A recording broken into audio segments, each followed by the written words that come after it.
Michael's career as an entertainer started nearly 50 years ago as a Butlins redcoat. I first met Michael in Clacton holiday camp. He was ideal as a redcoat. He mixed and mingled all of the time. All I had to do was keep him under control if I possibly could. A run on the London cabaret circuit led to marriage with dancer Cheryl Coughlin, who then became his manager. Here is our whiz bang. Various TV bit parts followed. Anybody remember me? Until his big break at the Royal Variety Performance in 1983. Ladies and gentlemen, Michael Barrymore. Go for it, Beryl, move that.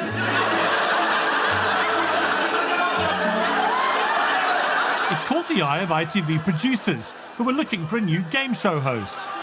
I'd been given Strike It Lucky, Strike It Rich. Well, we're trying to do Swan Lake, not the Nutcracker, sweet. And I said, if we don't get him soon, somebody else will. Strike It Lucky ran for 9 series. When we first hit the screen, he was so new and fresh. Ozzy and I would watch his show. Are you allowed to marry people? I should think so, yes. Yes. Well. He seemed like a regular bloke. Raise them up. It wasn't long before Michael had his own series. Barrymore. That was all it had to say. Strange night tonight because we're sort of making it up as we go along. By the mid-90s, Michael's shows were getting audiences of up to 20 million. Cheryl got the money up to millions of pounds. This powerful couple. But privately, Michael was embracing a side of himself that until now he kept hidden. He was going out to various venues on the LGBT scene. He was ITV's biggest star. His wife also managed him. He led a double life. You have to remember that this was the 1990s. The climate towards people who were gay then was not very friendly. Rumours of Michael's double life started to appear in the press. Sometimes you'd have, like, photographers outside the venue trying to get a photo of him leaving.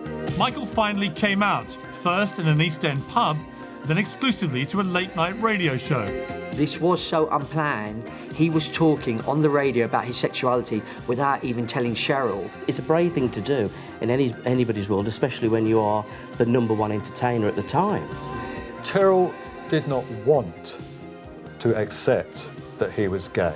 He loved Cheryl, and she loved him. With his complicated personal life splashed across the papers, another woman was about to enter Michael's life. Princess Di has written this letter saying that she's very upset to hear about Michael's problems in the press and feels she could help him.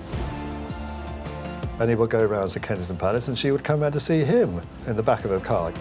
Diana said there's only 3 people that matter in the world, which is you, me and Gaza. The theory being if one was on the front page, the other 2 got a week off. She encouraged Michael, be who you are.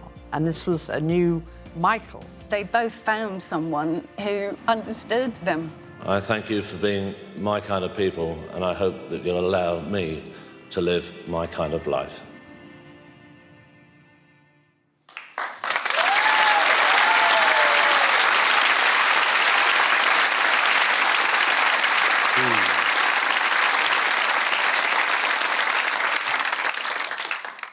What are you thinking? I'm emotional, seeing it all in one go like that. Seeing Cheryl, Princess Diana. They were 2 women that had a real attachment with you. Yeah. And we'll come to Cheryl a little later. I want to start with Princess Diana. Weird coincidence, I had lunch with her at Kensington Palace and she mentioned you. And she said, I really feel sorry for Michael Barrymore. You're in all the papers. Very soon afterwards, like within days, you had gone into rehab and she wrote to you. I thought the head of the rehab was taking the mick. I thought it was a joke. What did she say to you? That I hope you get well and I'd love to meet up sometime and get to know you. And, you know, she was no pound shop princess. No. You know, she was a class act. When did you first meet her? She came to my house in Bayswater. I said, do you want anything? Oh, just water, just some water. So I said, Mina. I had Mina, my housekeeper, right? Can you get... I said, what do I call you? She said, Diana, I'm not a princess anymore. So I said, well, can you get Diana a glass of water? And she comes through these 2 doors. You're Diana, right? And I'm sat here. She's got the shape. She's walking towards her like that. And she's going...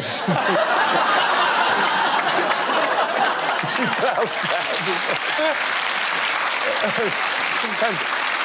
I'll give her a due. Diana's going...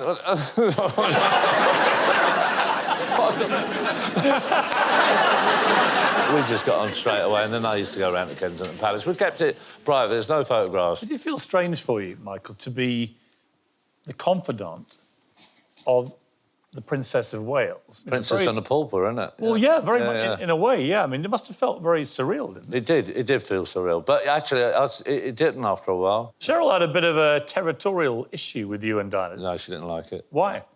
The relationship with Cheryl, you know, we loved each other. We were known as the battling Barrymores. That was not fighting. That was just we shouted a lot at each other. And I was her husband, her lover, her child, and her career. Too much wrapped up in one person. Worked fantastic for the success. But the very thing that made it work is what destroyed it as well. You never had children? We lost a couple of kids when we first married. I wanted to adopt. She didn't. Well, how can we adopt if only 50% of the relationship wants it? She wrote in her book about Diana, she said she arrived in our lives at a moment when Michael needed hope, and she gave him that. Yeah. But she also took away much of the reality in our lives, and in the end, took control of his time and his life. I mean, do you think in a way she was jealous? Did she feel there might be something between you? It was pretty obvious she wasn't happy about it, but we were having such a rocky time anyway. When Diana died, where were you? How did you hear? I was in a gay club. I was in a place called The Fridge. In Brixton? Oh, you know it, do you? Yeah. Oh, really? Wow. Sit there. Sit there. Sit there. Sit there. Sit there. But she's not going to end well. So, you know, tell us about the club. How long were you on the club scene? I like to go and strut my stuff down the fridge of a Friday night. Yeah? Can we go back now? You're very honest about it. You feel a bit uncomfortable? I do, yeah.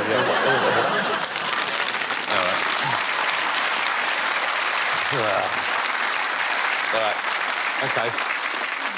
But to be serious, you were in this club, and how did you hear? Oh, they came and told me, and I was distraught. It was only Friday night I was with her. I went round in the afternoon, and she was seeing Dodie at the time, and she said, I'm going to Paris tonight. I'll see you with the boys Wednesday. And that never happened. She died. A crushing blow for you. Yeah, it was, because... Do you know what I honestly believe? I don't know why I do, that if... It wouldn't have changed a lot of things that, you know, I had to deal with all the demise.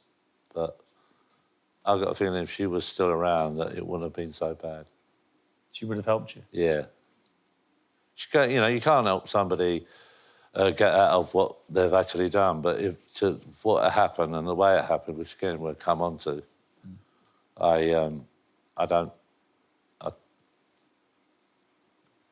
she would have helped me through it.